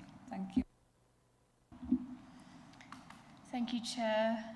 Members, in your agenda pack will have the annual report for Overview and Scrutiny for 2023-24. Now, as part of the governance model of the Council, the Leader Cabinet model, we are obligated to have an Overview and Scrutiny Committee as per the Local Government Act 2000. As part of our Overview and Scrutiny Committee, as outlined in the Constitution, we have a statutory obligation to report our annual business to full Council. So within your agenda, you will have 2 different annual reports, a Babergh one, which is on pages 35 to 64 in your pack, and the Mid-Suffolk one starts on page 65. They're mainly the same, obviously a little bit different where we've had consideration of our budgets, which we hold separate meetings for, as well as Babergh having, I think, 3 separate meetings to discuss the car parking charges. So that's all contained within the Babergh report, and obviously some changes to the mid one. The mid one's slightly shorter. So within this, we have a foreword from the chairs, as well as some details that have been captured for every item that we've undertaken in the last year, including questions asked, the topics we debated, and the recommendations that we reached. We also have pieces in there about the training we've done and the visit that we did for our social housing tour, and some plans for what myself and the chairs will be prioritising over the next year. So this is planning to be presented to Council next week on the 23rd and the 25th. The chairs will be presenting this. This will be presented alongside our draft work plans for this upcoming year, 24-25, including a list of the topics that we identified at our work plan scoping session, as well as our new scoping document that we created at that session. All 3 of these items will be for noting at full Council. I welcome any comments or any amendments if you think any are necessary, and if I may, Chair, I'd like to ask for a proposer to take these reports to full Council next week. Thank you. Perhaps thing to mention.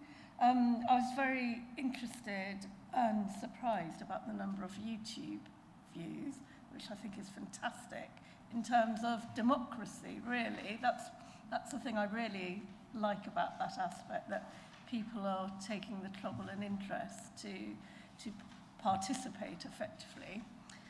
The thing I was a bit surprised about is I would have thought that for Babergh, quite a lot of those views would be in terms of car parking. So I'm quite surprised that the Mid-Suffolk number of 800 is the same. Can you explain that, please? Thank you, Councillor Grandin. For that specific aspect, I think I've just used the same number for both to capture everything.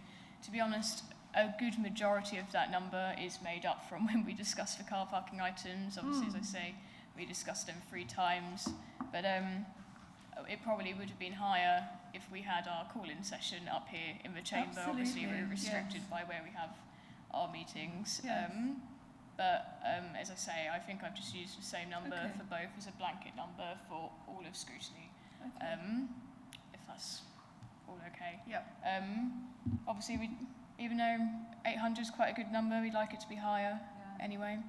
And that's going to be a big priority going forward into 24-25, is increasing that public engagement, either by watching through YouTube or actually coming in person and presenting questions. Thank you.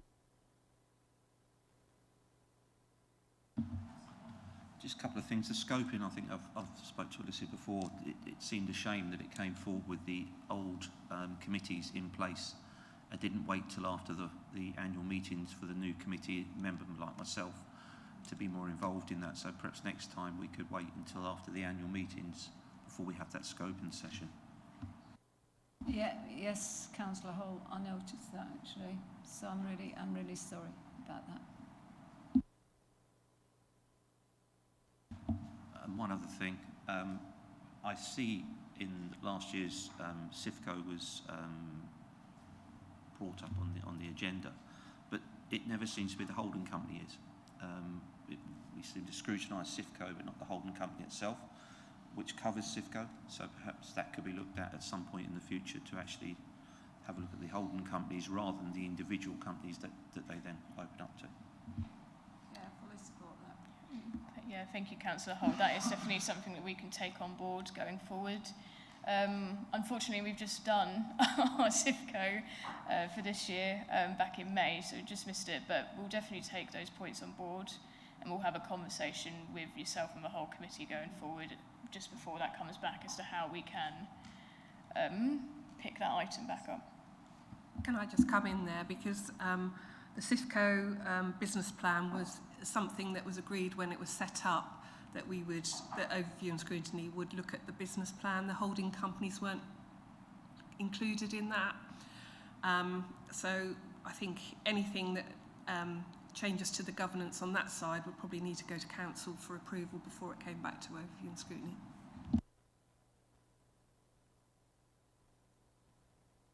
Councillor Baker. I was wondering if it's possible at each committee meeting to have a list of the recommendations for the people that are presenting.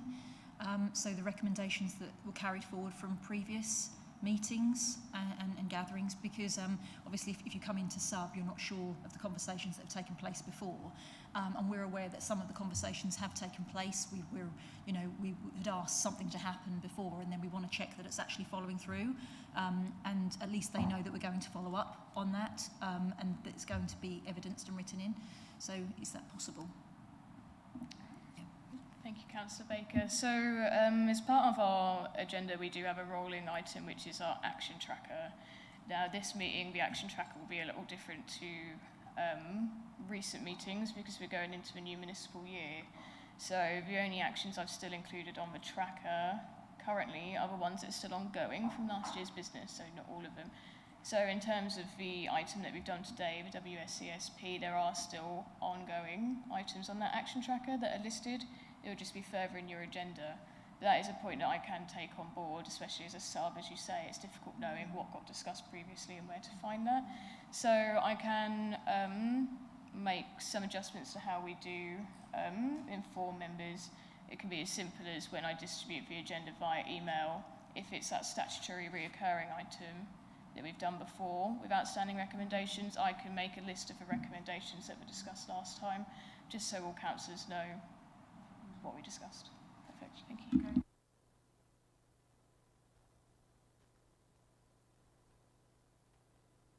Could I have a proposer to take this report to full council, please? Councillor Wyman, and a seconder, Councillor Carruthers.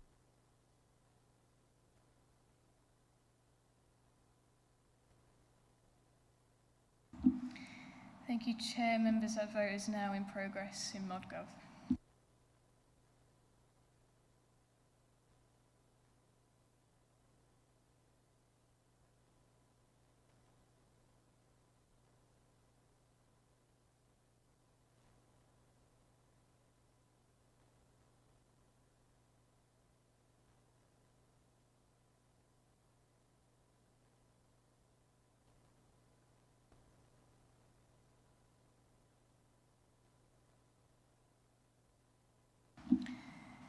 Thank you, Chair. That makes 9 votes for. So that will go to full council next week. Thank you, members. We now go to item 9, which is the forthcoming decisions list. Do members have any comments?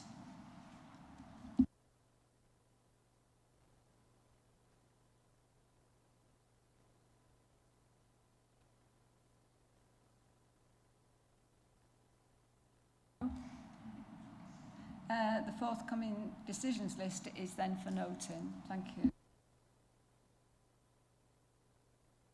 The Overview and Scrutiny Action Tracker, which is I've got to say that for those of you who don't know, Alicia has actually changed a lot of things that we do in overview and scrutiny, and certainly the action tracker was her implementation and invention, I think, and I think all credit to her, because it actually today we actually saw where previous recommendations for the same sort of organisation was not fulfilled. So it's really very helpful as a work document. Does anybody have any comments on the action tracker?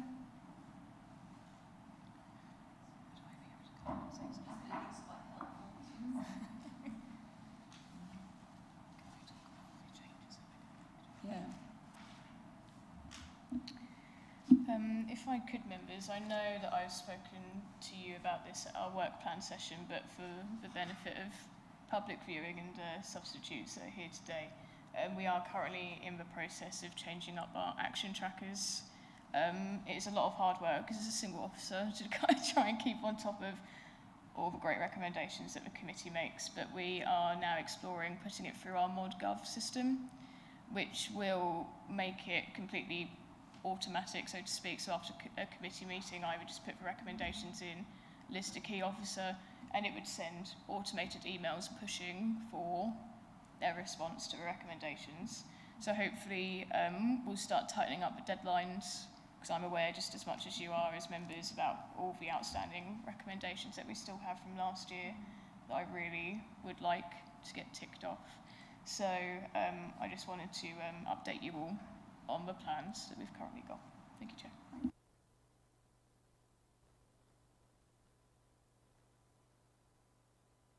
Councillor White.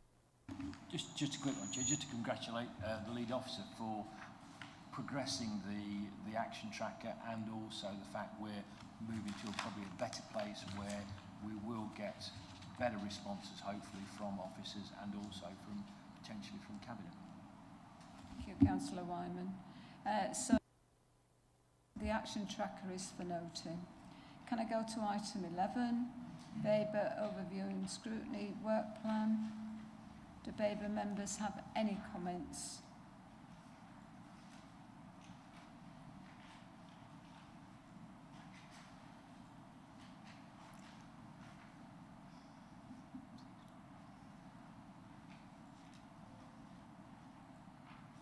Any comments, Babergh members?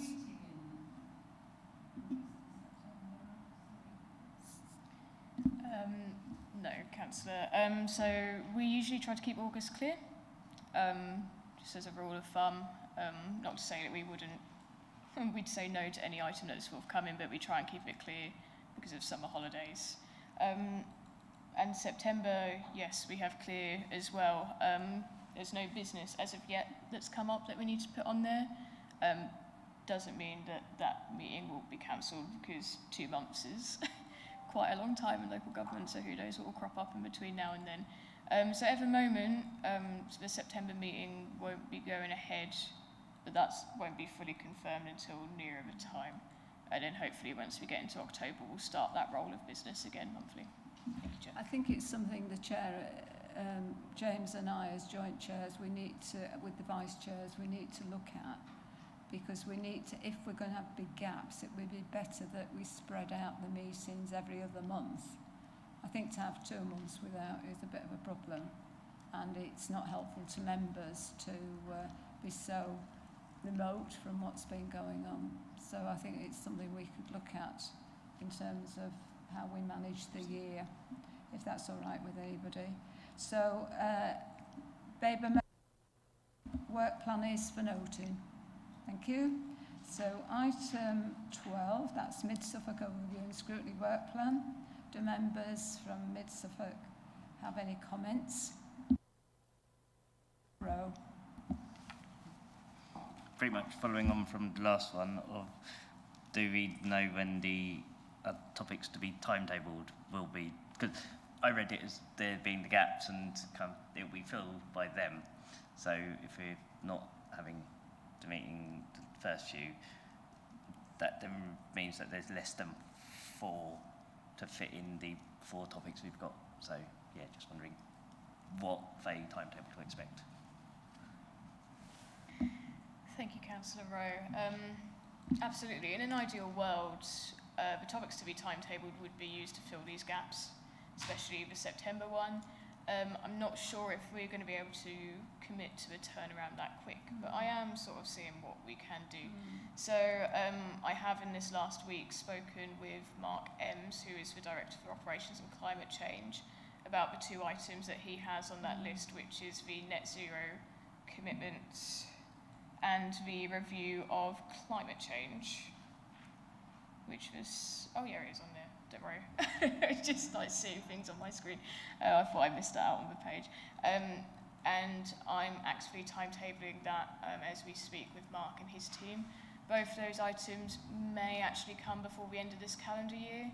September is probably a stretch, but there's definitely scope for it to come before December, which is looking really good. And this week I also have a meeting with Sam Lake, who's our head of customer experience, about the accessibility of written documents item, because there's some work going on behind the scenes that's yet to start from an officer perspective on that accessibility issue that she'd really like to collaborate with us on. So I need to have a conversation with her, and it's likely that something might come September kind of time if she's ready for it, because I know that Sam's got a lot of material prepared already.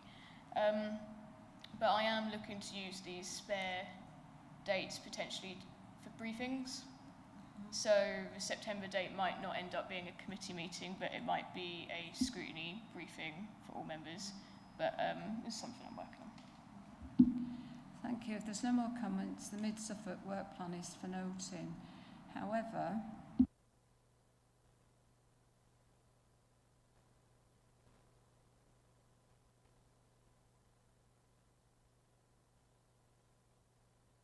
public knowledge, Jan Robinson has supported us all for a long time, and especially overviewing Scrutiny Committee. We've been grateful for Jan to give us the support, the advice, and her experience. We benefit from her experience. So Jan will not be here. She's going to Norwich in September. And so we're all I'm very sad about it. But I want to thank you, Jan, because in meetings like this, it's important that we can rely on the advice and support from our monitoring officer. And Jan has done a great job in the midst of a lot of change around the monitoring officer role, and we just want to thank you, Jan. And we'll miss you. Thank you. I think we should give her